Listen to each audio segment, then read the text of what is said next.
Hello，大家好，今天跟大家分享 Prometheus。Prometheus 呢，它其实是一个监控，一个完整的解决方案，也是企业都在使用的一种比较流行的解决方案。网站监控、机器的一些监控，这个呢就是 Nginx 的一个监控，不光是包括我们之前搭建过的一些监控，可能只看 CPU 内存、硬盘的性能，它这边呢可以划分到更细致的，包括你的 CPU 是哪些程度的占用，还有你内存是缓存的占用还是什么细致的一些参数，甚至如果你想检查某一个环节，你可以点进去框一下，就只看这个局部的一些情况，所以是一个信息量非常大的监控系统，非常专业的监控系统。很多公司呢都是采用这种方式。那我们刚接触，所以只了解一个皮毛。今天就跟大家来分享全网最简单的一键搭建 Prometheus、Grafana、Node Exporter 这三个组件协同配合的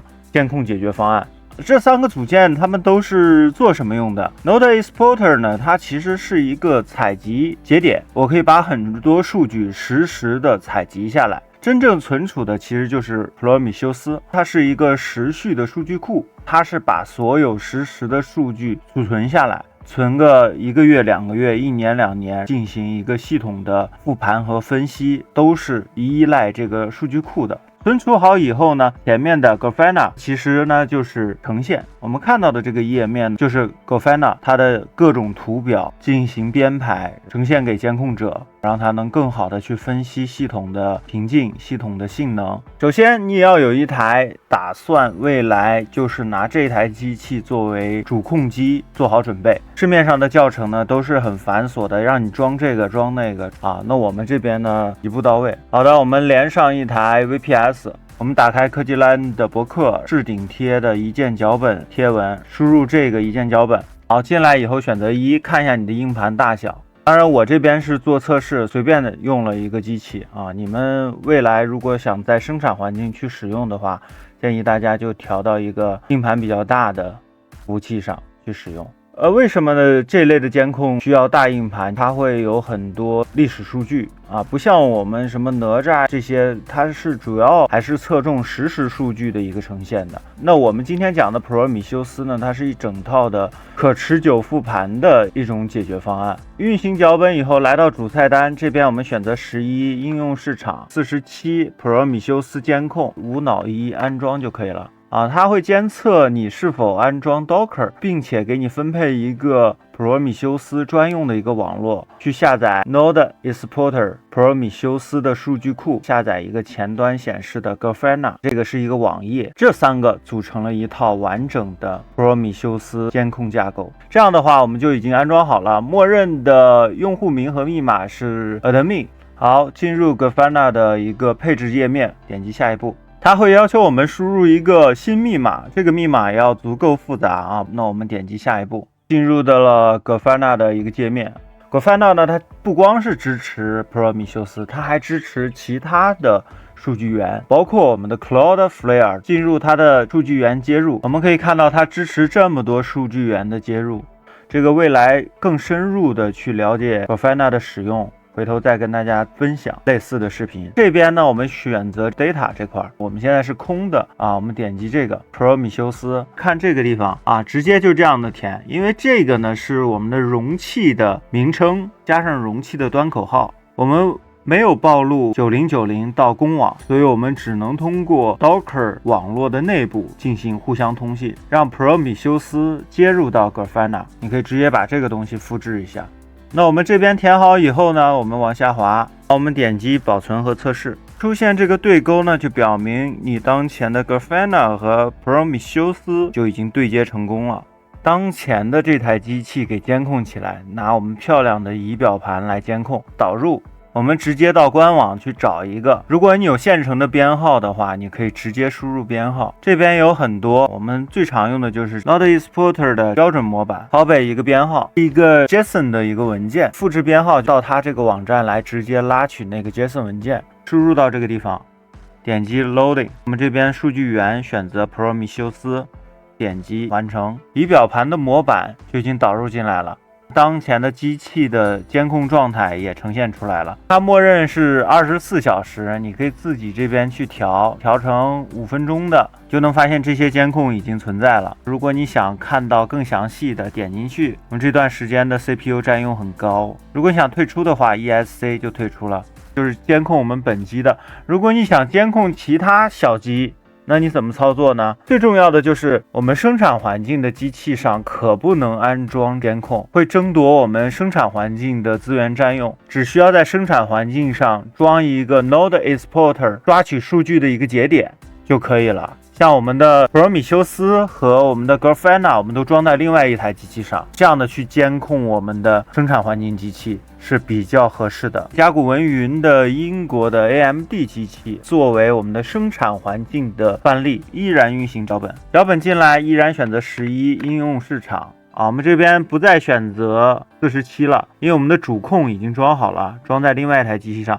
我们生产环境呢，我们直接就是48，直接选择安装。我们只需要装一个 Node Exporter 就可以了，它就会把这个 IP 和端口呈现出来。我建议大家就是把这个 IP 和端口隐藏一下，就做成域名，更加安全和有保障。那我们怎么操作呢？我们选择5，把它代理成一个域名，到 Cloudflare 解析一个域名到这个 IP 上。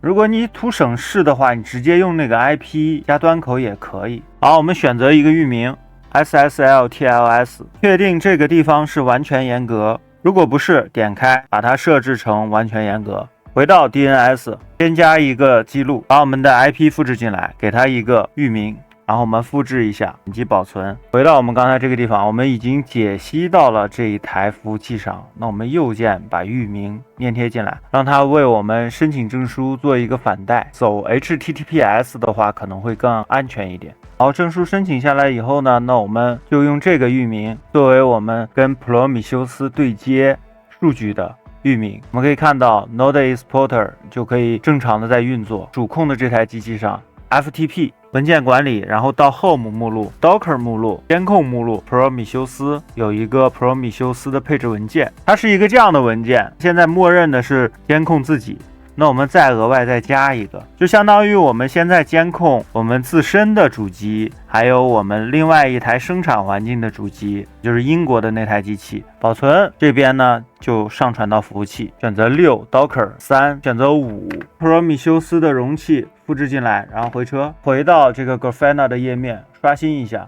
好，我们现在看到的还是我们自己的这台主机，对吧？我们点击这块，多出来一个就是我们刚才那个 Node 的那个域名，这个就是我们生产环境的。它监听80，但是我们80会强制它重定向到443，其实是从443去拉取数据的。那这时候它是有数据的，它是每1分钟拉取一次。我们这边呢也可以去调整，让它10秒钟拉取一次。你也可以手动的直接这样的去拉。我们可以看到它这边呢都已经有数据了，这是监控了2台有些小伙伴说你这样的切来切去不行啊，我哪吒探针里头很方便的，一眼就能看到很多台机器。那我们同样也会有很多类似方便的这种可视化的仪表盘在哪里？我们依然点开仪表盘，我们现在只有这一个仪表盘，对吧？我们还可以再去导入，有一个16098这样的一个仪表盘，看一下它是什么效果。依然我们选择普罗米修斯的数据源，这个呢，同时你就能看到2台，就其实有点像这种列表一样的状态了。如果你足够多的话，它是可以翻页的，而且都是中文的你觉得它太小了，看不清个所以然，你就可以去放大，对某几个区块进行针对性的检查。这些呢，我一时半会也没有完全掌握，回头的话还得要慢慢的去研究，5分钟负载、10分钟负载这种还是要去研究一下的。还有一个主题呢也是比较不错的也给大家分享一个12633。其实你不需要关心它用的是什么主题，你自己做主题都是可以的。当然我们现在没有这个水平，就用现成的模板就 OK 了未来的话你有针对性的指标，你可以用针对性的这种去检查。数据呢是存在普罗米修斯的，所以不存在说什么我新用一个仪表盘会不会有那些数据都不见了，不会存在这种问题。这个 data 里面就是包含你所有接入的站点的一个数据。未来你要迁移的话，你把 Docker 下的这个监控目录直接打包带走到另外一台机器上，再运行 LAN 的脚本更新一下，迁移也是非常方便的。最后呢是这样的，我们现在呢是用这种不安全的 IP 加端口的方式访问，我们要把这个面板机器也给反向代理成一个域名，然后以后我们就直接输入域名来去监控我们这些小机了。我们这边来到脚本，然后11应用市场47，选择5，继续把它代理成域名。所以现在反向代理真的太简单了，以前什么要什么面板啊，各种反代。你看啊，现在呢我把域名再输入进来，只要跟这个服务器 IP 地址做关联就可以了，然后它就会去帮我们申请证书。OK， 这台机器也没装啊，装一下。帮我们申请下来证书了。证书申请好以后呢，我们就能用域名来直接访问我们的 Grafana 了。我们刚才设置的密码还记得吧？然后我们用户名依然设 ADMIN。我们回车这边呢，你点开一个仪表盘，如果你觉得这个仪表盘你经常用，你就可以把它做成一个五角星，标记一下，收藏一下。你可以看到这些标星的呢，就直接停在首页了，你就不用每次进到仪表盘去查，直接点击就可以看到了。只是抛砖引玉一下，只是一个基础中的基础，让大家能够快速的拥有自己的企业级监控系统，全方位的了解用机的一些情况。觉得不错，欢迎点赞留言3连，我们再见，拜拜。